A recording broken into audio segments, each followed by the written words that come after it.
বোকাজানের খটখটি থানার জর টকরি গ্রামের একটি ঘর থেকে দুটি মৃতদেহ উদ্ধার করা হয়েছে। অতিরিক্ত ড্রাগস সেবনের ফলে মৃত্যু হয়েছে বলে আশঙ্কা করা হচ্ছে। বোকাজানের খটখটিতে দুই যুবকের মৃতদেহ উদ্ধার। অত্যধিক ড্রাগস সেবনের জন্য মৃত্যু হওয়ার সন্দেহ।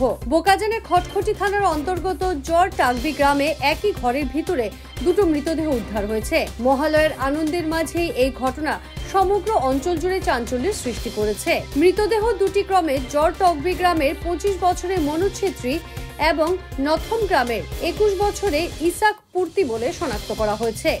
পুলিশ ঘটনাস্থলে সিরিঞ্জ উদ্ধার করে অতিমাত্রা ড্রাগস সেবনের জন্যই যুবক দুজনের মৃত্যু হওয়া বলে সন্দেহ করা হচ্ছে। অবশ্য মরণোত্তর পরীক্ষার পরে মৃত্যুর প্রকৃত কারণ বেরিয়ে আসবে। ইতিমধ্যে পুলিশ মৃতদেহ দুটি মরণোত্তর পরীক্ষার জন্য ডিপু চিকিৎসা মহাবিদ্যালয়ে প্রেরণ করেছে। এজন বাইদেউজন মোৰ ঘৰত দৌৰ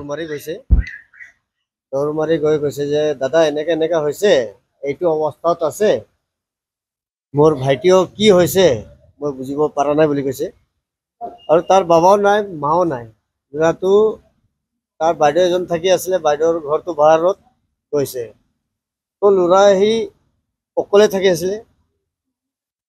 তো দেৰি হৈ গ'ল, ঘৰত মানুহ এতিয়ালৈ উঠা নাই, ভাইটিটো উঠা নাই বুলি কৈ ঘৰত গৈ চালে, চোৱাৰ পাছতো অৱস্থাটো বিয়া। তেতিয়া হিন্দী মোৰ লগত দৌৰ মাৰি গৈছে। দৌৰ মাৰি যোৱাৰ পাছত মই অহাৰ পাছত মই চালোঁ যে মানুহ দুটা নাই। মই লগালগ থানাত মই ইনফৰ্মেশ্যন কৰিলোঁ। ছাৰকেইটা আহিলে, ছাৰবিলাক চালে, চোৱাৰ পাছতো তাত ড্ৰাগছ চিৰিঞ্জো পোৱা হৈছে। জেগাডোখৰ নামটো কি? জেগাৰ নামটো জৰটকবি গাঁও হয়, খটখটি জৰটকবি গাঁও। এজনৰতো 25 নিচিনা হ'ব আৰু এজনৰতো কিমান হ'ব এইটো মই ক'ব নোৱাৰোঁ। ড্ৰাগছ সেৱনটো আগতো মাজত খাই বুলি গম পাইছিলে মই।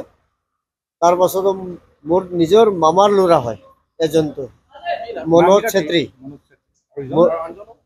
আনজনতো মই নাজানো, অলপ তাৰ ঘৰটো এইটো গাঁৱত নাথাকে, বেলেগ গাঁৱত পৰা সি আহিছে, নাজানো। এজনটো মোৰ নিজৰ মামাৰ ল'ৰা মনোজ ছেত্ৰী হয়। মাজত খাই বুলি কৈছিলে, মই মাজত গালিও কৰিছোঁ। নাই দাদা, মই আজিকালি খাব এৰিছোঁ, মই ৰেডিন ফেক্টৰীত কাম কৰি আছোঁ। তো আপ ডাউন কৰা কাম কৰাটো ভালে কাম কৰি আছিলে, এনেকা হ'ব বুলি ভাৱনাও কৰা নাই।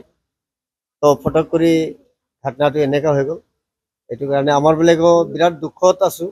যে কোনো খবৰেৰ জন্য যোগাযোগ কৰুন 7099017330 এবং 7099017110 নম্বৰে।